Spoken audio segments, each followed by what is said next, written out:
Quelque chose se prépare au pavillon des Smugglers situé au pied du phare de Petit-Fort-Philippe. Les Smugglers est le nom de l'association de plongée sous-marine qui depuis 40 ans va voir sous le tapis mouvant des vagues ce qui s'y passe. Aujourd'hui, une équipe s'apprête à sortir avec 2 invités. Venus de Belgique et expérimentés, Pierre et Jennifer vont pour la première fois plonger en mer du Nord. On habite Bruxelles, on était en vacances à la côte belge, à Coxide, Saint-Idesbelt, et on s'est dit tiens, on est plongeur depuis pas mal d'années, et on s'est dit tiens, on n'a jamais plongé en mer du Nord, donc on s'est dit bah essayons, on a regardé sur internet, et puis on a trouvé ce club ici, les Smugglers à Gravelines, et donc voilà, c'est pour ça qu'on est ici ce soir. Ils vont visiter l'épave d'un bateau câblier anglais coulé il y a 103 ans au large de nos côtes. Avant le départ, un briefing permet de prendre rapidement des informations sur le bateau devenu épave. Données techniques succinctes et historiques résumées mettent en appétit nos visiteurs. Donc c'est le CS Alert, c'est un bateau des phares et balises anglais qui a été torpillé en 1917, d'accord ?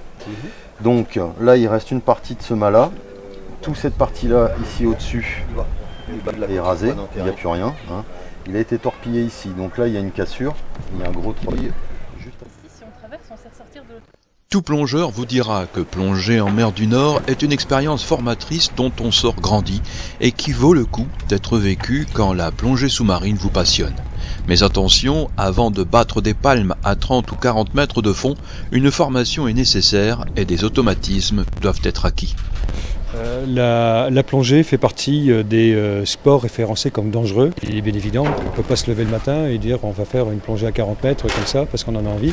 Non, il y a toute une formation préalable et importante qui permettent d'abord d'apprendre à connaître l'environnement matériel, de connaître aussi en fait ce qu'il faut faire, attraper des réflexes et qu'au final, à chacun des niveaux de plongée, on attrape en fait des automatismes. Il existe donc des formations de différents niveaux dispensées par le club. Tout commence à la piscine par un baptême de découverte.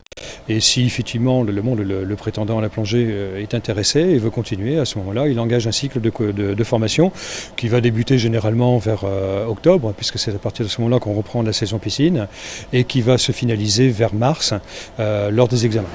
Chaque saison, d'avril-mai à septembre-octobre, le club organise près d'une centaine de sorties d'exploration sur les nombreuses épaves situées dans un rayon de 15 000 nautiques du port de Gravelines.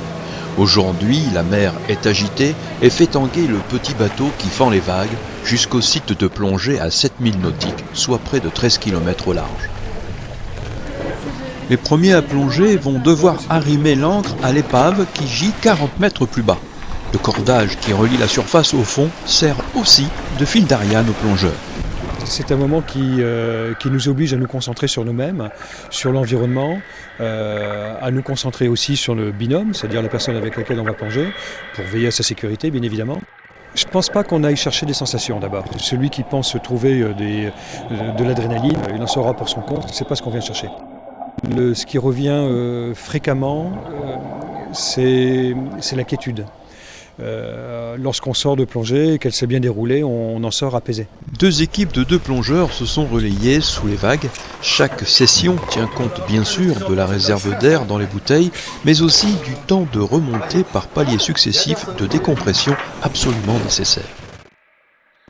Il y a d'abord en fait une émotion à plonger sur une épave. Pourquoi une émotion ? Parce que on sait qu'il y a des marins qui ont vécu dessus, qui sont probablement morts d'ailleurs. C'est presque une forme de sanctuaire vers lequel on s'aventure ou on pénètre, c'est un peu particulier.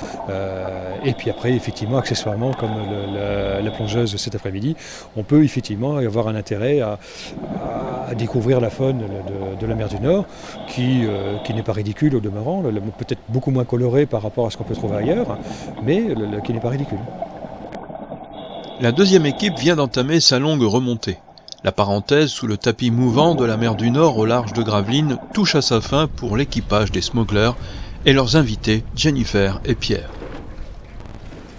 C'est des plongées très différentes de ce qu'on peut faire en Belgique, qui sont les carrières et la Zélande qui est dans le sud des Pays-Bas. Et c'est très différent aussi de la Méditerranée qu'on a plus l'habitude de faire, ou l'Égypte, où ils sont des mers plus calmes et des plongées plus faciles, on va dire. Le plaisir, c'est de faire la plongée sur épave et de découvrir à la fois le bâtiment et à la fois tout ce qui peut être dessus en termes de faune aquatique. En tout cas, moi je suis contente. Je suis très contente parce que c'est la première fois que je plongeais en mer du Nord et j'ai été ravie à la fois des conditions de visibilité, de courant, l'ensemble était une chouette plongée. On va le refaire, oui, tout à fait. On a bien aimé, donc il n'y a pas de raison que... Puis les smugglers nous ont très bien accueillis, donc on reviendra avec plaisir. Visiter des épaves de navires engloutis, nager parmi des bancs de poissons et découvrir de nouvelles frontières est accessible à tous. Il suffit d'une chose. Venez plonger.